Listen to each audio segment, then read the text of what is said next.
बिस्मिल्लाहिर्रहमानिर्रहीम। Physics first year national book foundation chapter number 9 waves. आज का टॉपिक हमारा लास्ट टॉपिक इस चैप्टर का डायफ्रैक्शन। It's very important. छोटी सी डेफिनेशन है, छोटा सा कंसेप्ट है and I don't think so कि इसमें कोई आपको प्रॉब्लम होगा या हो सकता है। बेसिकली डायफ्रैक्शन कहा किसको जाता है, डेफिनेशन लिखिएगा फिर आपको ये बात समझा देते हैं। बेंडिंग, या आपने क्लास 10 में भी पढ़ा था, bending of light around obstacles, bending of light around obstacles and spreading, bending of light around obstacle and spreading into its geometrical and spreading into its geometrical shadow। ये छोटी सी डेफिनेशन है किसकी, आपके पास डायफ्रैक्शन की। कहता है bending of light around obstacles, light का bend हो जाना किसी रुकावट के गिर्द। मतलब देखें, ये फॉर एग्जांपल आपके पास लाइट आ रही है, लाइट का सोर्स है, यहाँ से लाइट आ रही है।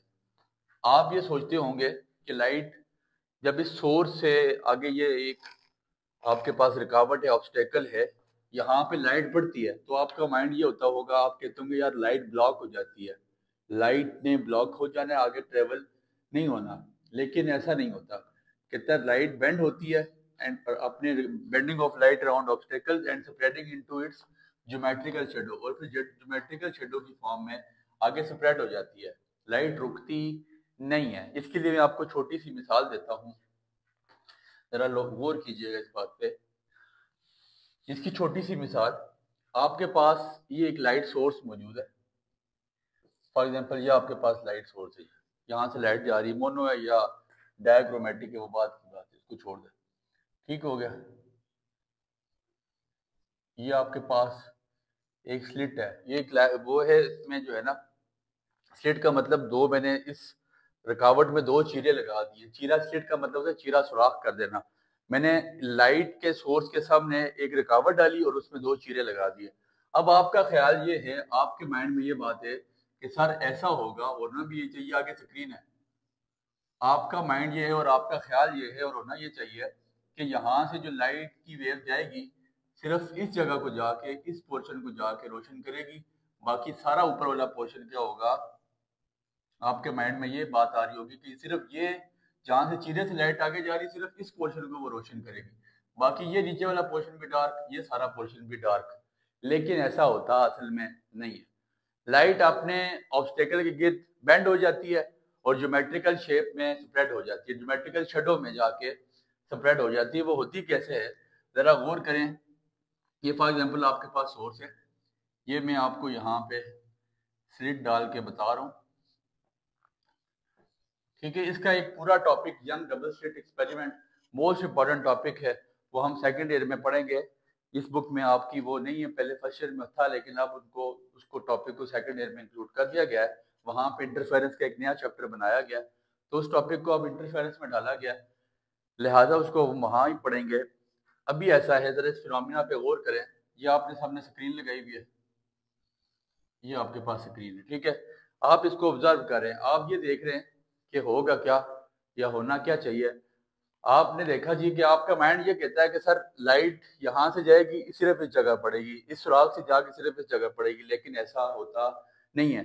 लाइट बेंड होती है और अपने ऑब्स्टेकल के गिर्द एंगल बना देती है। ये लाइट के ये ऐसे, ये सारी ये जगह आपके पास हो जाती है, यहाँ तक रोशन हो जाती है। इस जगह मैंने डॉटिंग की है, ये सारा एरिया आपके पास क्या हो जाता है, रोशन हो जाता है। इसी तरह यहाँ से लाइट इधर, यहाँ से इधर, ये सारा जो आपके पास ये एरिया है, ये सारा एरिया आपके पास रोशन हो जाता है।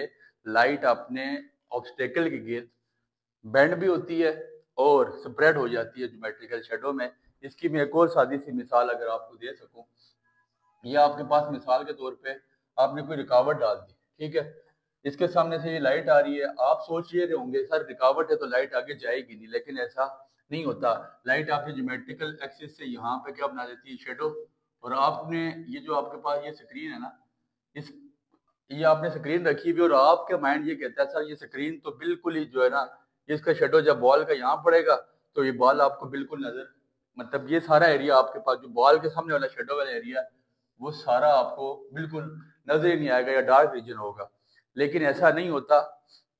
ऐसा क्यों नहीं होता कि लाइट जब बेंड होती है और स्प्रेड होती है अपने ज्योमेट्रिकल शेडो में, तो इसके सेंटर वाली प्लेस में, सेंटर में जाके जहां पे ये आपने आगे देखा दो लाइन बनी है, ये एरिया आपका सेंटर वाला क्या हो जाता है, ब्राइट हो जाता है। ठीक है, ये सेंट्रल एरिया जब आपके पास ब्राइट हो जाता है तो आप ये कहते हैं सर यहाँ पे तो कंस्ट्रक्टिव इंटरफेरेंस बनी है। जब कंस्ट्रक्टिव बनती है तो आपको पता है क्रस्ट रफ पे पड़ता है, और जब क्रस्ट रफ पे पड़ता है तो यही फिनोमिना आपका साउंड के लिए भी है और लाइट के लिए भी यही है। Basically light is an electromagnetic wave. हम ये बातें सारी पढ़ के आ चुके हैं। बहुत छोटा सा टॉपिक है, बस दो बातें और लिखिएगा, टॉपिक वाइंड अप कर लेते हैं। अब बेंडिंग की रेशो क्या है, किस लेवल पे बेंडिंग होती है, लाइट कितनी ज्यादा बेंड होती है, तो इसके बारे में छोटी सी बात जो आपने अपने पास लाजमी लिखनी है, इसको रेज कर दें। इसको रेज करके छोटी सी एग्जांपल की बात बल्कि आपके ऑब्जेक्टिव में भी आती है, शॉर्ट क्वेश्चन में पूछा जाता है, इस टॉपिक से रिलेटेड इंपॉर्टेंट बात है। लिखिएगा if the wavelength is smaller, if the wavelength is smaller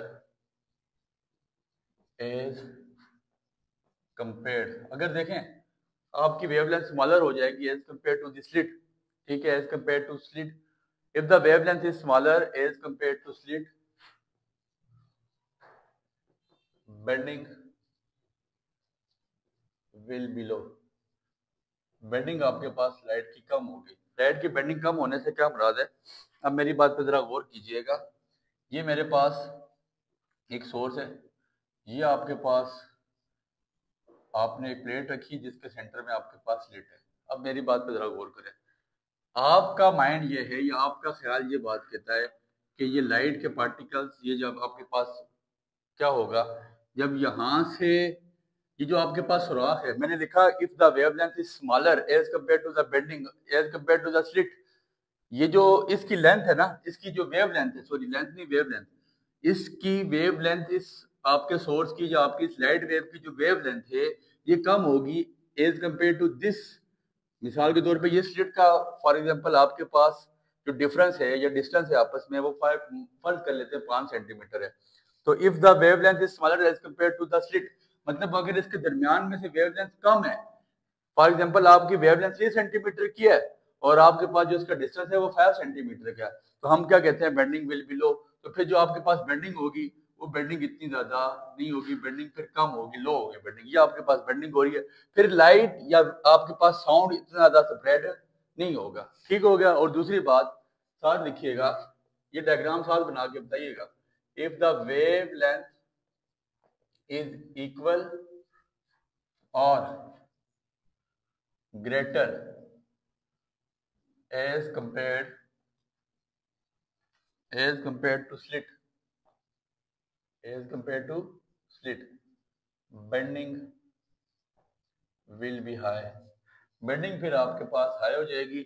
इसकी किस एग्जांपल दे सकते हैं, देखें मिसाल के तौर पे ये आपके पास आपने एक रुकावट डाली, ऑब्स्टेकल है, सेंटर में आपने स्लिट डाल दी, इसमें एक छोटा सा चीरा लगा दिया। ये आपके पास क्या है, लाइट सोर्स है, मोनोक्रोमेटिक है, यहाँ से आया। अभी ये यहाँ पे देखें जो डिस्टेंस है 5 सेंटीमीटर है और आपके पास ये जो इसकी वेवलेंथ है लाइट वेव की वो भी 5 सेंटीमीटर है। 5 सेंटीमीटर या 5 सेंटीमीटर से ज्यादा है, 6 है, 7 है, 8 है, तो फिर आपके पास बेंडिंग क्या होगी, ज्यादा होगी। इस पूरी जगह पे आपके पास क्या होगा, लाइट ऐसे फैल जाएगी। तो लाइट फैलती है, स्प्रेड होती है, ऑब्स्टेकल लग गया, और अगर चीरे से उसकी वेवलेंथ कम होगी, बेंडिंग कम होगी, चीरे से अगर उसकी वेवलेंथ ज्यादा होगी या बराबर होगी तो बेंडिंग ज्यादा हो जाएगी। इंतहाई इंपॉर्टेंट और छोटा सा कंसेप्ट, उम्मीद है आपको समझ आई होगी। इसी के साथ चैप्टर खत्म हुआ। दुआ में आपने याद रखना है। बहुत शुक्रिया।